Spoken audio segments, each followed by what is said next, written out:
everyone, and welcome to episode 2 of Property Investing, brought to you by Real Estate Investor. I'm Dennis Wong, and in this podcast, I will be providing some updates in relation to the federal budget changes and how they will affect investors when it comes to depreciation claims, provide some tips on how to use discount as a property investment strategy, and we'll be joined by James Lawrence, also from Real Estate Investor, to provide you with his top 10 tips for brand new investors. So let's get straight into this episode and talk about the depreciation changes from the federal budget. As you're all probably aware, at 7:30 p.m. on Tuesday, the 9th of May, the federal budget announcement included proposed changes that will affect the way property investors can claim depreciation in Australia. Now, we recently co-hosted a webinar with Tyron Hyde, who is the director of Washington Brown. They are depreciation specialists, and they prepare thousands of depreciation schedules every year for all types of property, whether it's residential, commercial, retail, etc. Now, there is still a lot of speculation and uncertainty due to the wording of the legislation, but what I can confirm is the following. Number one, from the 1st of July 2017, the government will limit plant and equipment depreciation deductions to outlays actually incurred by investors in residential real estate properties. The key here is the words actually incurred. This means if I buy a second-hand property today, I am no longer able to claim the depreciation off the plant and equipment items such as the oven, carpets, air conditioners, lights, blinds, or the dishwasher, as I didn't actually pay for these items.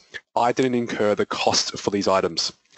Now, for those in an apartment complex where there is also common property or you're part of a strata title, this means you won't be able to claim on things like the lifts, well, your portion of the lifts, smoke detectors, common carpet in the halls, and garage motor doors. Secondly, if you exchange contracts prior to 7:30 p.m. on Tuesday, the 9th of May, the proposed changes will not affect you. This means if you purchased a property before 7:30 p.m. on the 9th of May and already have a depreciation schedule, nothing changes. You can continue to claim depreciation exactly how it is. To confirm, you only need to have exchanged contracts. The property may not have settled yet. If this is you, then you'll be exempt from these changes. Third, the proposed changes only affect residential properties. Offices, industrial properties, and retail properties are not affected. Number 4, there are no changes to the building allowance or the Division 43 deductions. The budget changes only affect plant and equipment. This means you can still claim depreciation on the structure of the building. These include items such as the brickwork, concrete, the roof, and the scaffolding. The current rule still applies in that the building must be built after the 16th of September 1987. So you will still need a quantity surveyor to estimate the cost for these items to prepare a depreciation schedule for you. Now, these are things that Tyron has been able to confirm, and he has been in contact with Treasury as there's still a lot of uncertainty on other items. A couple of examples include, do the changes affect existing property only or new off-the-plan property as well? There's no clarification yet, and the response from the government at the moment is we're formulating this budget measure. Now, what is unclear with off-the-plan property is who actually pays or incurs for the plant and equipment. Is it the buyer or is it in fact the developer? And if a brand new property has been on the market for a month and I now buy it, is the plant and equipment items such as the oven and air conditioner now being classified as being an existing item? Now, what about a property that has a retail space at the front and residential space at the back, or a medical suite downstairs and residential upstairs? What if there's ducted air conditioning that goes throughout the whole building? Does this mean you can only claim the half that's in the commercial property space only? What if the controls and unit are in the residential side? So hopefully we'll get more clarity over the coming weeks, but what is certain is that these changes will affect the after-tax cash flow for investors. Now, a property that may have been cash flow positive under the existing rules may now be neutral or negative because of the reduced depreciation benefits. Now, if you'd like more information, you can watch the webinar we ran with Washington Brown on our blog at blog.realestateinvestor.com.au. Once we have more clarity, I'll confirm these details in one of our future podcasts. Now, for our next topic, I'd like to talk about buying property at a discount and how it can be a great strategy for any property investor as it can help you create instant chunks of equity. Now, the challenge is finding a property that's genuinely at a discount among the thousands of properties that are on the market. What's also important is the ability to find a property not only at a discount, but also below market value. Believe it or not, you can actually purchase a property at a discount, but still pay too much. Now, what I mean by that is, for example, when a property is listed at $500,000 and a buyer goes in, negotiates with the vendor's agent and manages to secure the property at, say, $470,000, the buyer is able to bring the seller down by $30,000, so it's definitely a great result. However, if the buyer had done their research, they may have discovered that the most expensive comparable property ever paid in that suburb was $430,000. Now, this essentially means they've overpaid by $40,000 when comparing it to the market. Now, this can be detrimental to an investor because it reduces their equity position and the ability to be able to buy another property in the immediate future. It's now a waiting game as the buyer has to wait for the market to catch up to the price they paid, and this could take years. What I'd like to do is share with you some essential tips that you can use to help you find your next discounted investment property. Finding a motivated seller is the first tip because the seller may be under time pressure to get the property sold. Some factors to look out for include the length of time the property has been on the market and a falling listing price. Researching the suburb health is very important because it'll give you an indication on whether the value of your target property will increase or decrease in value once you purchase. Now, review the time it takes for properties to sell, auction clearance rates, the level of vendor discounting, and 10-year capital growth trends. Another tip is to make sure you get a market valuation of the property. This is very important as this will allow you to compare it to the asking price. Is it really at a discount? Is it potentially undervalued as well? With market valuation research tools such as Real Estate Investors Pro membership, any investor will be able to generate these estimates. The next tip I'd like to share with you is to make sure you check the property's listing history. How many real estate agents have they listed with? Did it pass in at auction? How much has the price dropped? These are important things to check because it can help you with negotiating a further discount price.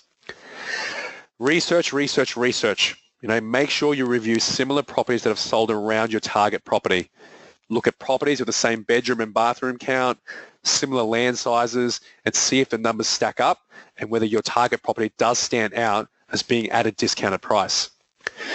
Crunch the numbers is also something I recommend you do so you know exactly what your cash flow and capital growth projections will be. For those who are conservative like myself, I like to run the numbers with slightly higher costs like interest rates and council costs and see how that will affect my potential cash flow. This will allow you to see whether you can afford to hold the property and that's not going to be detrimental for your portfolio. Finally, make sure you set a maximum ceiling purchase price and don't let your emotions take over, especially at auction. I understand how competitive it can get at auction. Your adrenaline is probably running high and you've been in a bidding war with one other person. You just don't want to lose out. But at the end of the day, it's all about the numbers, so make sure you stick to your budget.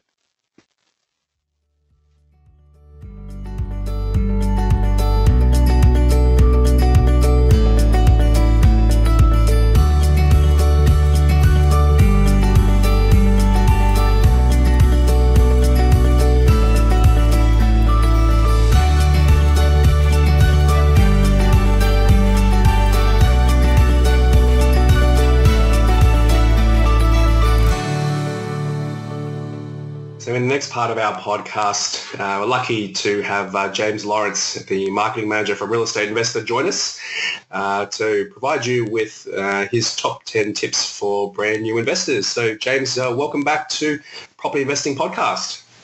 Thank you, Yanis. Thanks for inviting me. No, not a problem at all. And I thought it might be a good opportunity to have you along for episode 2. We probably have first-time listeners and first-time investors.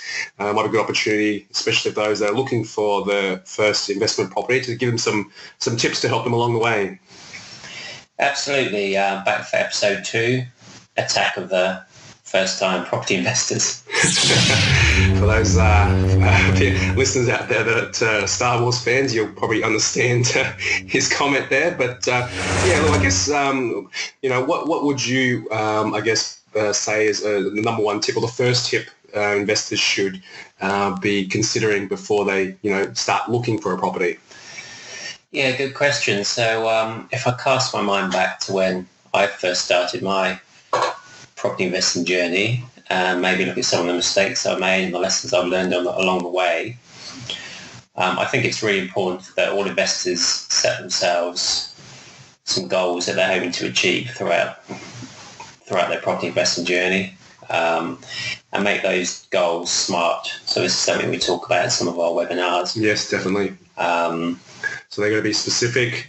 You need to be able to measure them. Need to be achievable. They also need to be realistic, and timely is the last one. Very good. I was hoping you were going to dig me out of that hole. I was struggling to remember them myself, but good man, Dennis. Yeah, so set yourself goals that achieve all those 5 points. And in those goals, I think it's also important to set your strategy in terms of what you want to achieve from each property.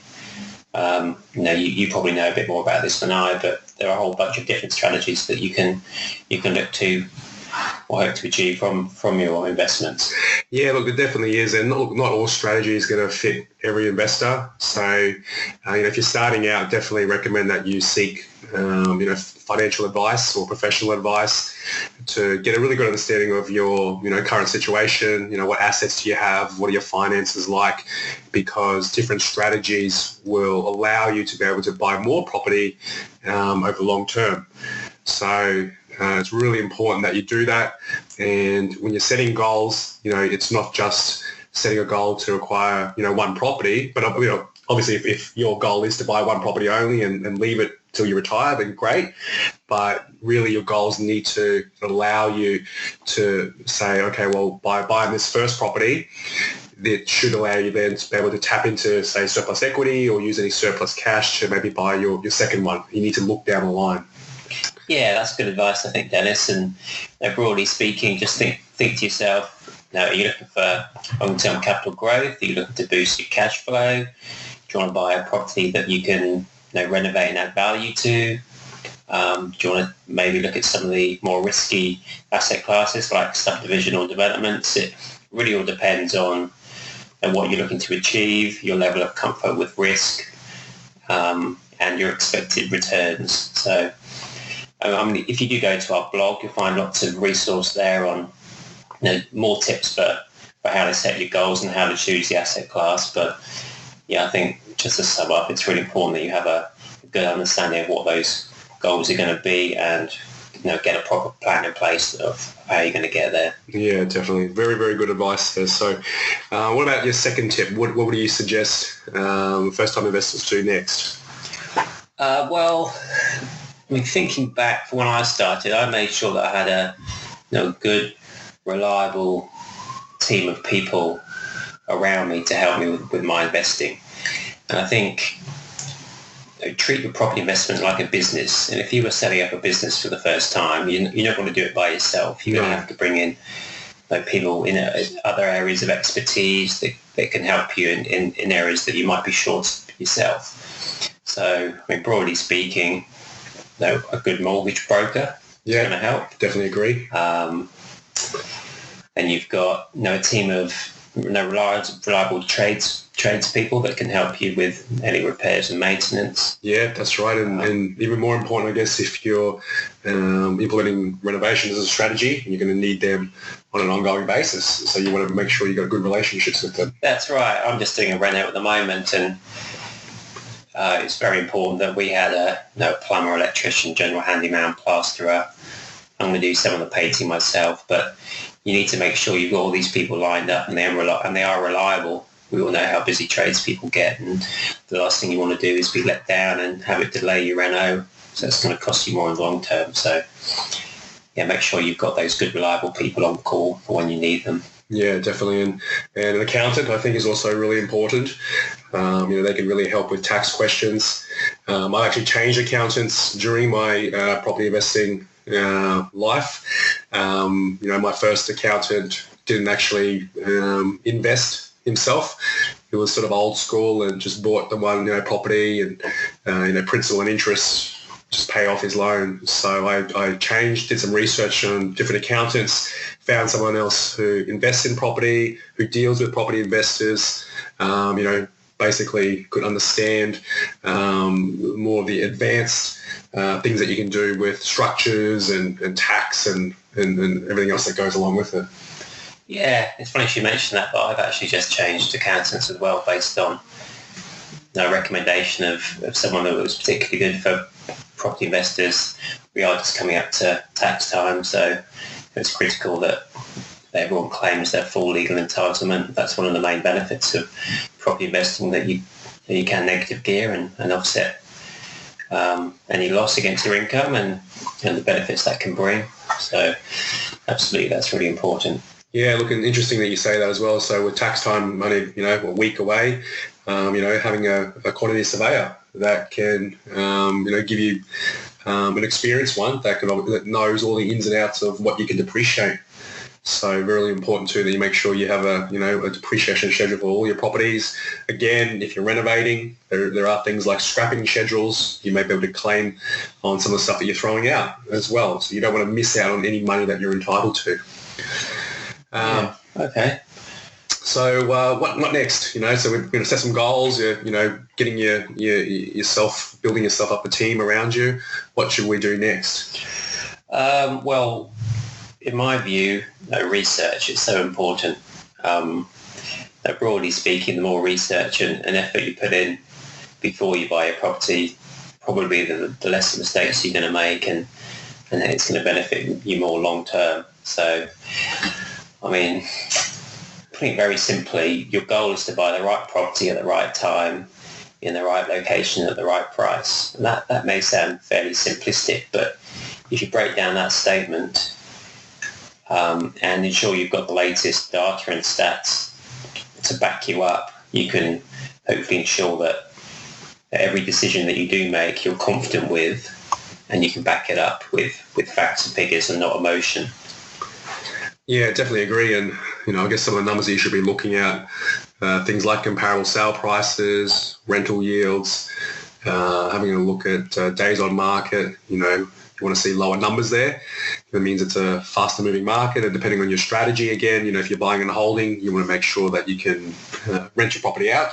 Or if you're renovating and selling, or subdividing and selling, or developing and selling, you want to make sure there's a market out there of people that are looking at buying your property too.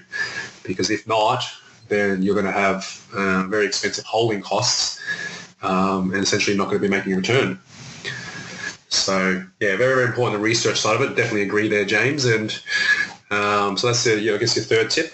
Yeah, just to let all of our listeners know that our Pro membership does give you access at your fingertips to all the data you're going to need. So sales history, on the market history, recent sales, recent comparable rents, clearance rates, auction rates. So everything you really need to gauge how much to pay for that property, how it's likely to perform in the future, and the supply and demand within a suburb. You can glean from our property investment platform. So if you haven't checked that out yet, go to our website and sign up. We'd love to have you as a member. Fantastic. Yeah, so after that then, I guess, what else should first-time investors be considering? Well, be realistic, I think. As we all know, investments can go up in value and down. It's an old catchphrase, but I think if you're going to learn something from that, take a long-term view. Don't overcommit yourself too early. We don't want to stretch ourselves too much, and remember that property generally is a long-term investment, and be wary of buying something and feeling that you're going to make very quick profits. You might be lucky, but if you get the fundamentals right and think for the long term, I think that will stand you in good stead. Yeah, that's right. And look, there is obviously pockets in Sydney and Melbourne where a lot of investors have enjoyed that growth in such a very short period of time, but it doesn't happen everywhere, and it's not realistic to actually expect that to happen for every property that you get into. So, again, there's a lot of TV shows around too now, showing that you can make a lot of profit in such a short period of time. But again, it's not going to happen for everyone, and it's not going to be available. Well, it's not going to, every property is not going to do that for you. So, definitely completely agree. It is a long-term. You've got to be patient. So, generally, if you're investing in property, it is a long-term investment, but definitely over a 10, 15-year period, if you've done the research and you've done the numbers, you should be seeing a good financial return at the end. Yeah, agree. Absolutely. All right, so what next then, James? So, be realistic. So be realistic. Have we talked about finance yet? I think we briefly mentioned mortgage brokers, but... just a little bit, yeah. But choosing the right type of finance and getting your finance structure correctly organised up front is really going to help you. So don't necessarily approach your bank for a loan just because you happen to bank with them.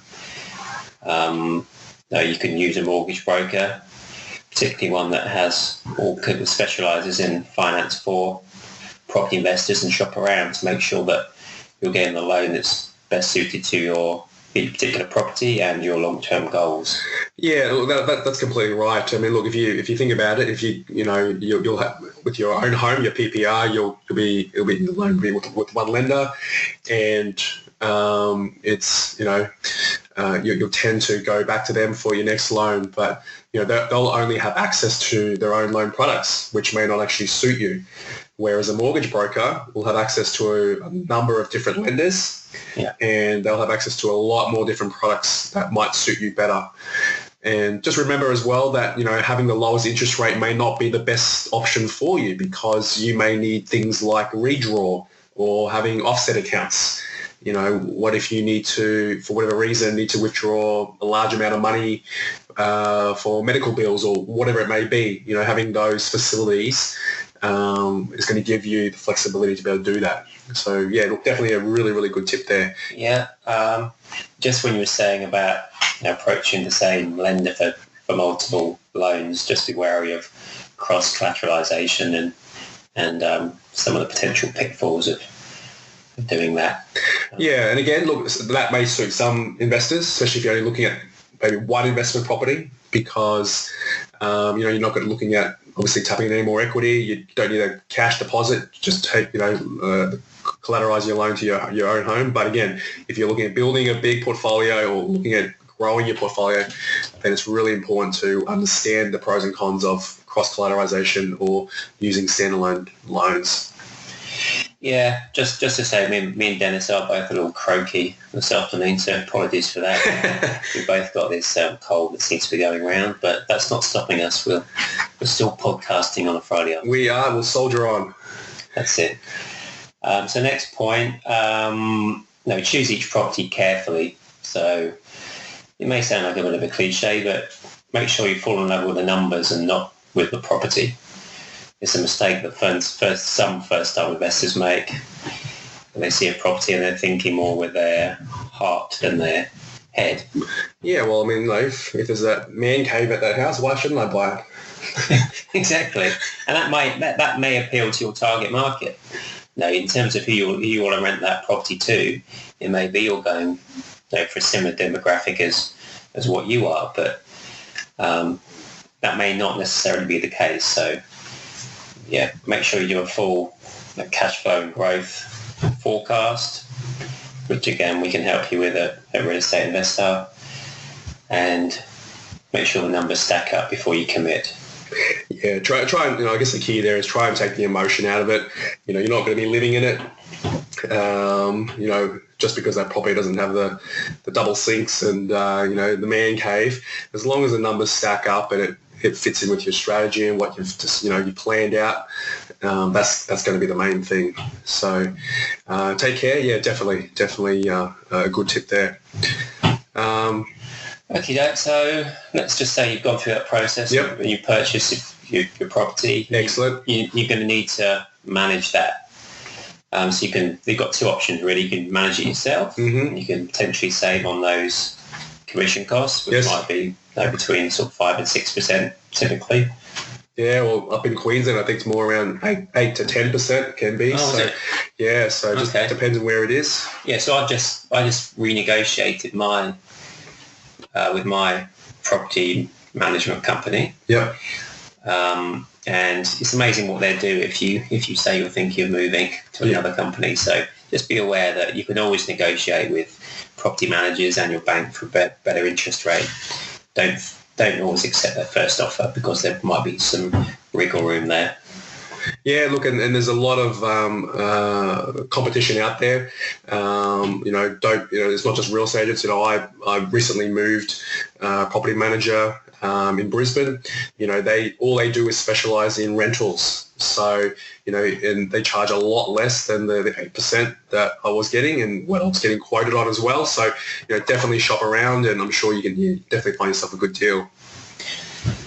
Yeah, so if you are going to go down the route where you choose a company to manage it for you, and there is actually a blog on our website which sort of lists the pros and cons of managing yourself versus using a property manager, so feel free to check that out. But if you do use a property manager, look for experience, particularly in the suburb where your property is, know the credentials. You can ask for testimonials and references. So do your due diligence carefully.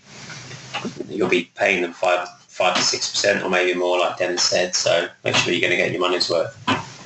Fantastic. So I guess, James, so you found your property manager, they're now looking after your property.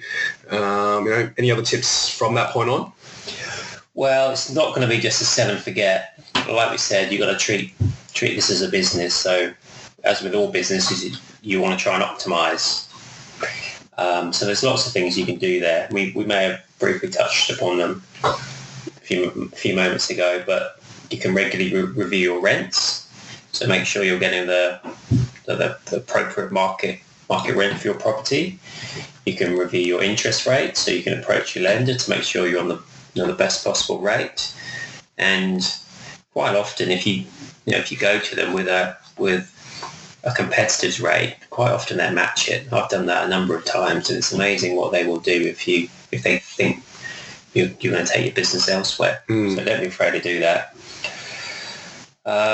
Always claim the available depreciation, so you get your maximum claim at tax time. We partner with Washington Brown in that space, who have always done a great job for our members, and you can find out more about them on our website. And we've recently done a webinar with Tyron, That's right. who's managing director of Washington Brown, an expert in that field. And just regularly optimize your portfolio to making sure that the cash flow is as good as it can be. Yeah, making sure that your property manager, I guess, is increasing rent in line with market. So definitely important that you're not missing out on any income there. And look, anything else, James? I think. So we've optimized it, and then you just need to make sure you're tracking its performance. So your portfolio's performance. So know your numbers, know your cash flow and your equity position. So if you've got them to hand, then you're going to know when the right time is to reinvest. So where maybe you can pull out some equity and grow your portfolio. That's probably... How many tips have we done? Is that 9 or 10? I think you said we're going to do 10. Yeah, I think, lastly, is making sure that you, as part of the research, is having access to the data. Yeah. So, make sure you've got Real Estate Investor.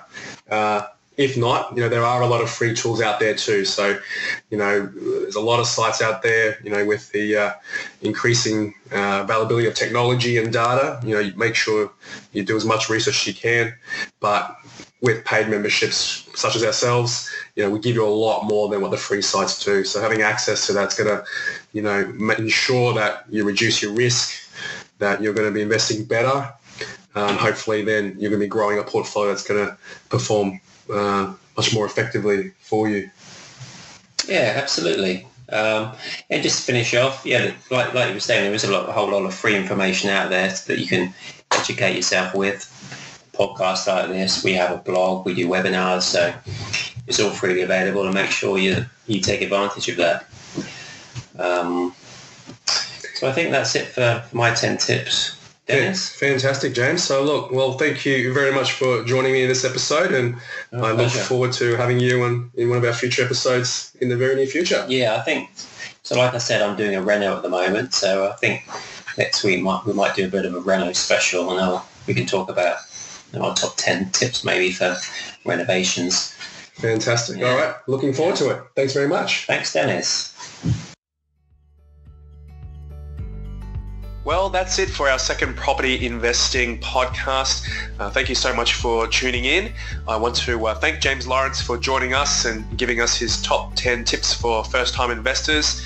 And a special shout out to our producer, Ed, for putting these podcasts together. So look, thanks so much, Ed, for all your hard work so far.